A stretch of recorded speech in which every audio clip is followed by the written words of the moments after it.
El señor Víctor Heysel. El viernes siguiente, mientras estábamos cenando en el carromato, mi padre me dijo: si no tienes inconveniente, Dani, mañana por la noche volverá a salir. ¿De furtivo? Sí. Será otra vez en el bosque de Heysel. Siempre será en el bosque de Heysel, dijo. Primero, porque es ahí donde hay faisanes, y segundo, porque no me gusta ni pizca el señor Heysel, y es un placer quitarle sus aves. Me detendré aquí para contaros algo sobre el señor Heysel. Era cervecero y propietario de una inmensa fábrica de cerveza. Era indescindiblemente rico, y su finca se extendía kilómetros y kilómetros a ambos lados del valle. Toda la tierra a nuestro alrededor le pertenecía a él, todo lo que había a los dos lados de la carretera, todo menos el pequeño terreno donde estaba la gasolinera. Ese pedazo de terreno pertenecía a mi padre. Era una islita en medio del vasto océano de la finca del señor Heysel. Víctor Heysel era un pretencioso terrible, y trataba desesperadamente de hacerse amigo de quienes él consideraba que era gente bien. Cazaba con perros, organizaba cacerías, y llevaba chalecos de fantasía. Todos los días de trabajo pasaba por delante de nuestra gasolinera en su enorme Rolls Royce plateado, camino de la fábrica de cerveza. Cuando pasaba como un relámpago, a veces veíamos su gorda y reluciente cara, colorada como un jamón, blanco e hinchada por beber demasiada cerveza. No, dijo mi padre, no me gusta el señor Heysel ni pizca. No he olvidado la forma en que te habló el año pasado cuando vino a llenar el depósito. Yo tampoco lo había olvidado. El señor Heysel paró su deslumbrante Rolls Royce junto al resurtidor de gasolina y me dijo: llénalo y mucho ojo. Yo tenía 8 años entonces. Él no se bajó del coche, me tendió la llave del depósito y al hacerlo me ladró: y cuidado con tus manos, ¿comprendido? Yo no había comprendido nada, así que pregunté: ¿qué quiere decir, señor? Había una fusta de cuero en el asiento junto a él. La cogió y me apuntó con ella como si fuera una pistola. Si dejas cualquier señal de tus sucios dedos en mi carrocería, me bajaré del coche y te daré una buena paliza. Mi padre había salido del taller casi antes de que él hubiera terminado de hablar. Se acercó a la ventanilla del coche, puso las manos en el borde y asomó la cabeza. No me gusta que le hable a mi hijo de esa manera, dijo con voz peligrosamente suave. El señor Heysel no lo miró, se quedó inmóvil, sentado en su Rolls Royce, con sus ojillos de cerdito mirando fijamente al frente. Había una sonrisita de superioridad en las comisuras de su boca. No tenía usted ningún motivo para amenazarle, siguió mi padre. Él no había hecho nada malo. Víctor Heysel continuó actuando como si mi padre no estuviera allí. La próxima vez que amenace a alguien con darle una paliza, le sugiero que elija una persona de su tamaño, dijo mi padre.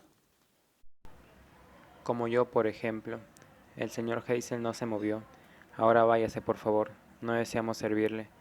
Me quitó la llave de la mano y se la tiró por la ventanilla. El Rolls Royce se alejó rápidamente en medio de una nube de polvo.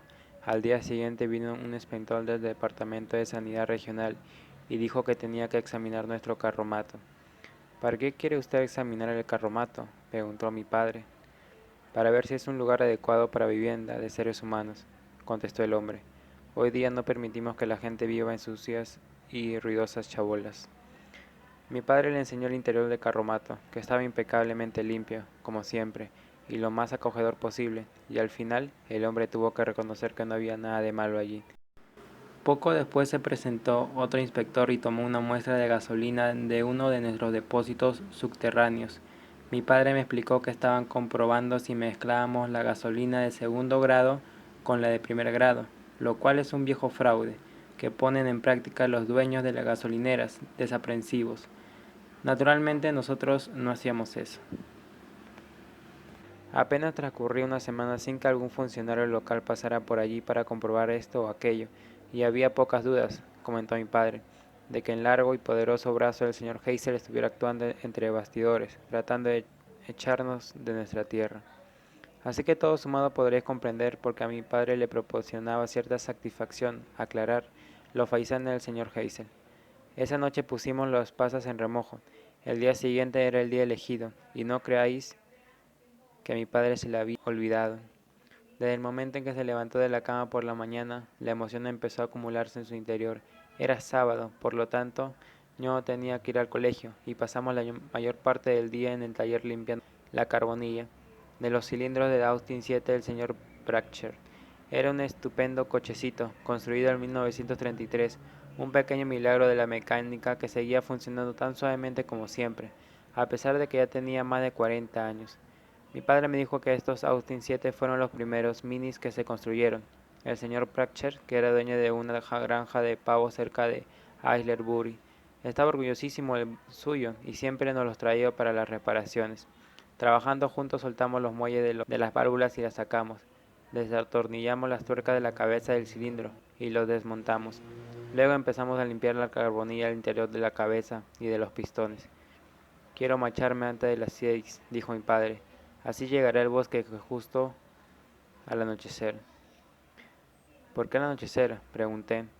Porque al anochecer dentro del bosque todo se vuelve velado y borroso. Puedes ver lo suficiente para saber por dónde vas, pero no es fácil que alguien te vea, y cuando amenaza el peligro siempre puedes ocultarte entre las sombras, que son tan oscuras como boca de lobo. ¿Por qué no esperas hasta que sea completamente de noche? Así no te vería nadie. Si hiciera eso no atraparía nada. Cuando llega la noche todos los faisanes vuelan a los árboles para dormir. Los faisanes son igual que las otras aves, nunca duermen en tierra. El crepúsculo, añadió, empieza a las 7:30 esta semana, y como hay por lo menos hora y media de camino, no debo marcharme más tarde de las 6. ¿Va a usar el gorro pegajoso o el cebo de crin de caballo?, pregunté.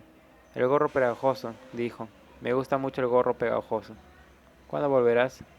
A eso de las 10, dijo. 10:30 como máximo. Te prometo que estaré aquí a las 10:30. ¿Estás seguro de que no te importa quedarte solo? Segurísimo, pero no te pasará nada, ¿verdad, papá? No te preocupes por mí, dijo rondeándome los hombros con su brazo y dándome un apretón. Pero dijiste que no había un hombre en el pueblo de tu padre que no recibiera una perdigonada de los guardas antes o después. Ah, sí, eso dije, ¿verdad? Pero en aquellos tiempos había muchos más guardas en el bosque que ahora. Había uno casi detrás de cada árbol. ¿Cuántos hay ahora en el bosque de Hazel? No demasiados, no demasiados.